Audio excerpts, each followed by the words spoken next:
None turi kuri 20 Mata turahimbaza abatagatifu Odeta, Silviliyani na Teotime. Uri kumwe nanjye Dani Entertainment TV. Reka tubere ku mateka mutagatifu Silviliyani aho Imana. Mu gitabo cy'abatagatifu cyitwa Martyrologe y'Abaromani bavuga ko mutagatifu Silviliyani cyangwa Silvisiyani hamwe n'uwitwa Sulpisi bigishijwe ivanjiri na mutagatifu Flavia Domitira. Bakira ivanjiri bahinduka abakristo biturutse ku nyigisho zo mu bikira Flavia Domitira, biturutse kandi no ku bitangaza yakoraga. Maze igihe cy'itotezwa umucamanza Anianusi wari perefe y'umujyi wa Roma abahatira gutura ibitambo ibigirwamana, maze barabyanga nuko abaca urubanza rwo gucibwa imitwe. Hari mu itotezwa ryadukanywe n'umwami w'abami witwaga Trayani mu mwaka w'117 biciwe ahitwa ku muhanda w'Abalatini. Bamaze kwicwa abakristo baje rwihishwa batwara imirambo yabo bayishyingura hafi ya wa muhanda w'Abalatini. Mutagatifu Silviliyani uhawe Imana udusabire. Reka tugaruke no ku mateka y'umuhire Odeta.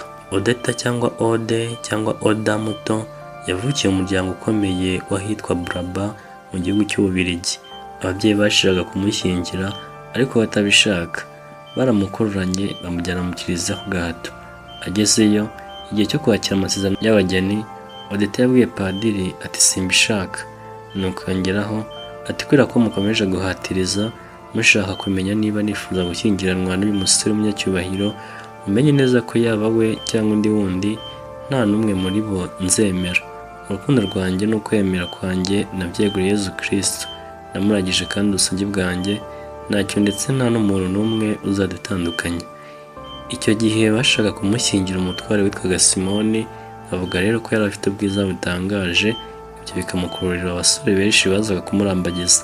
Nuko afata icyemezo cyo kwiyangiriza izuru kugira ngo ase nabi, maze ajya kwiha Imana mu muryango w'ababikira b'Abaperemontire ahitwa Rivurere cyangwa Rivureye mu Bubiligi.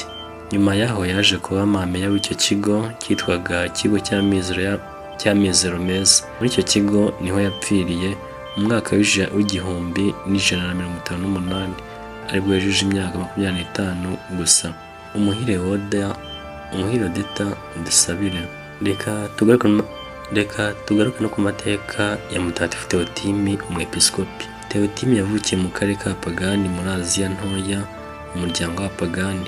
Yarezwe n'Abagereki yigishwa nabo, aba umunyabuhanga w'ikirangirire cyane mu bijyanye n'imitekerereze nyurabwenge y'Abagereki, nacyo bakurijeho bamwita Teotime. Yaje kuvumbura ukuri mu ivanjiri, ngo ubuhanga bwe ariko abujijuza cyane cyane inyigisho ntagatifu z'ivanjiri ya Yezu Kristo. Yemeye ubukristo ari umugabo ukuze, yihata imico n'imigenzo yabwo mitagatifu, aribabaza cyane, umubiri awufata rwose ko umwanzi agenzwa. Nyuma amugira umwepiskopi wa Tomi muri Sitiya muri Aziya ntoya, ategeka iyo kiliziya ku ngoma y'abami Tewodosi na Arikadi. Urukundo rwe rw'Imana rutuma yambuka uruzi rwa Danibe ruri mu Burayi bwo hagati, ajya kwigisha abantu mu bwoko bw'Abahuni. Abantu bo mu bwoko bw'Abahuni bahoraga bashaka kudurumbanya ubwami bwa Roma. Abo banyamahanga babonye ibitangaza akora bamwita Imana y'Abamoni. Icyakora baramwumvira cyane, buhoro buhoro abaha imico y'abantu, abaca ku bugome n'ubushimusi bwabo, acika ndetse ku kujya bagira igihugu bahagurukira kuyogoza. Rimwe umupagani umwe muri bo byari byarakaje, yenda umuheto we ashaka kumurasa ngo amwice, agize ngo arambure ukuboko kumiranira mu kirere ntiyaba agishoboye gutamika. Ibyo kumurasa nabyo biburiramo bityo. Nyuma ariko aho yicurije icyaha cye, Teotime aramusabira ubukwe kurakira. Mutagatifu Teotime yari inshuti cyane ya mutagatifu Yohani Chrysostome, amufasha rwose kurwanya abanzi ba kiliziya. Chrysostome yarwanyaga akomeje imuzana ndetse no mu nama nkuru ya kiliziya yabereye i Constantinople. Anengera cyane inyigisho za mutagatifu Chrysostome bari baciye muri iyo nama, arazibarera aratsinda. Yitabye Imana ahagana mu mwaka 407.